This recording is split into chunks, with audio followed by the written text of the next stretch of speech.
a piece of music isn't finished until it feels like it exists in a space. So many of the best, most compelling electronic music producers and artists are doing this. Fred again is absolutely incredible at this. All of his songs sound like they exist inside of a real moment.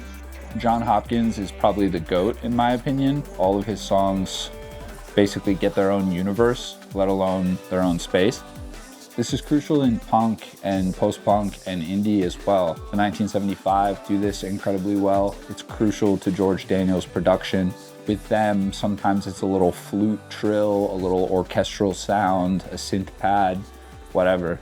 Mk.gee, Dijon, both of their recent albums exist in a space. They exist in time.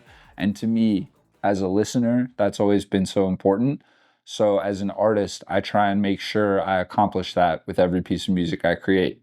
I've learned a lot over the years about the different ways that artists accomplish this. There's an incredible episode of the podcast Song Exploder where they've got Jon Hopkins on, and he's talking about how he creates his atmospheres and his drones around his tracks. Incredible episode. I'll link that in the description.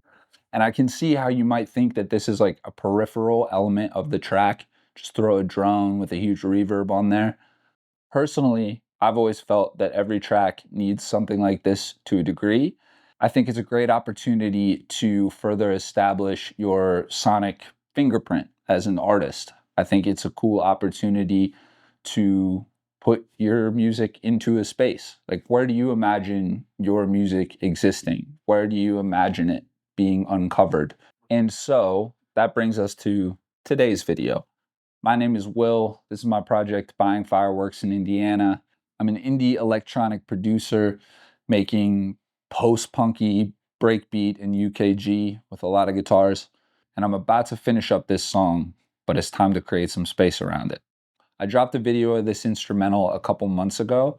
I'll link that in the description. And I'm not going to reveal the vocals yet. Trust me, I think this is the coolest vocal composition I've ever worked on, but that's for another time. Today, we're creating space around the instrumental. We're creating context. We're creating floaty, dreamy, nostalgic bed of organic sound for this track to live in. I think it'll glue the track together nicely, but most importantly, I think it'll add some context to the music. I wanted to explore approaching this in a way that felt aligned with my production. Right now, the instrumental is feeling very matter of fact. I like how simple it is, but it's just feeling very matter of fact. And I need it to feel like it is an organic thing that lives in a space. My production and my music as Buying Fireworks in Indiana has a lot of electronic elements, a lot of dance elements, but it also has a lot of guitar. So to create this space, I'm going to use my beautiful amp. I'm going to use my National lap steel guitar, and I'm going to use some pedals. The Electro Harmonix Super Ego is one of my favorite pedals of all time. The Super Ego grabs a teeny little millisecond of your guitar tone and turns it into a drone. This pedal has an effects loop. What that means is I can send that drone to different pedals and still play on top of it.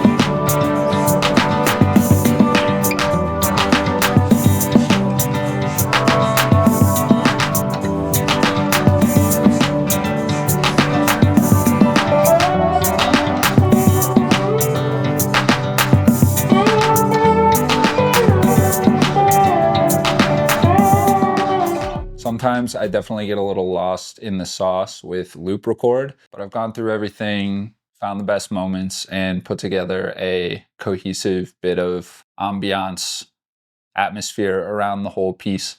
And I really think it's starting to work to glue it together. So let's just listen to it unmuted and muted back and forth so you can get the idea. Let's check it out.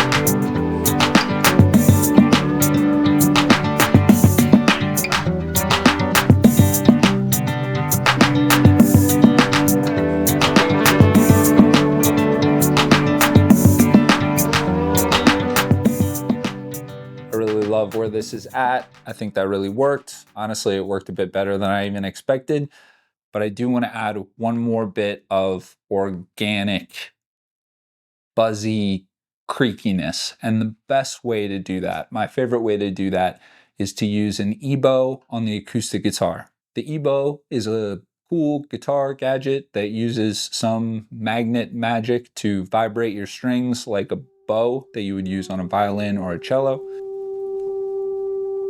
On acoustic, it immediately creates these beautiful, warm, buzzy tones.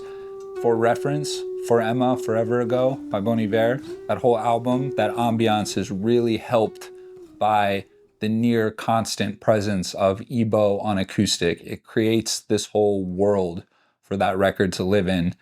It's really easy for me to just throw on loop record and get very lost in the sauce here. I'm gonna try not to do that, but let's grab a couple takes and then edit together a vibe.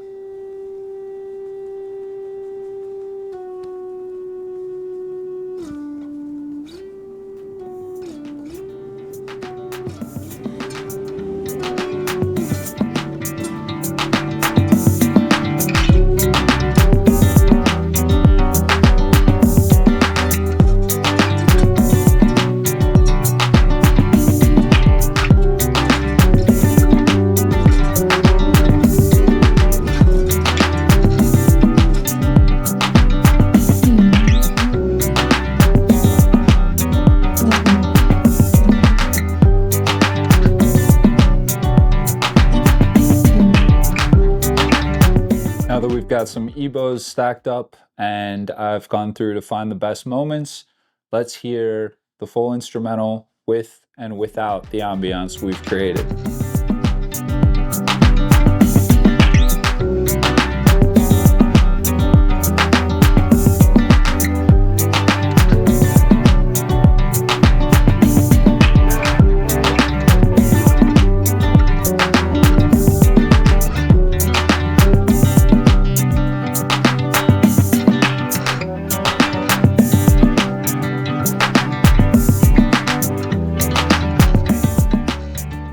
Now that we've gone through and built this ambiance around this track, I feel like it's all so glued together and it just finally feels like it lives in a space. It feels closer to finished. Thanks for tuning in for this ambiance vibe creation situation. How do you create space around your tracks if you make music? Who are some artists who do this that you really vibe with? Fred again, Jon Hopkins, Bon Iver. These are some of my favorite environment creators, vibe situators, if you get me. Hit the comments, let me know. I hope you enjoyed being a fly on the wall in the studio, or I hope you got something out of it creatively, or I hope you're just feeling more like you exist in an organic space that has a vibe and feels cohesive. Isn't that the goal? Isn't that the dream? You can't put lap steel drones around your life, unfortunately. Becoming a self-help channel. This is my project, buying fireworks in Indiana. Thank you for being here.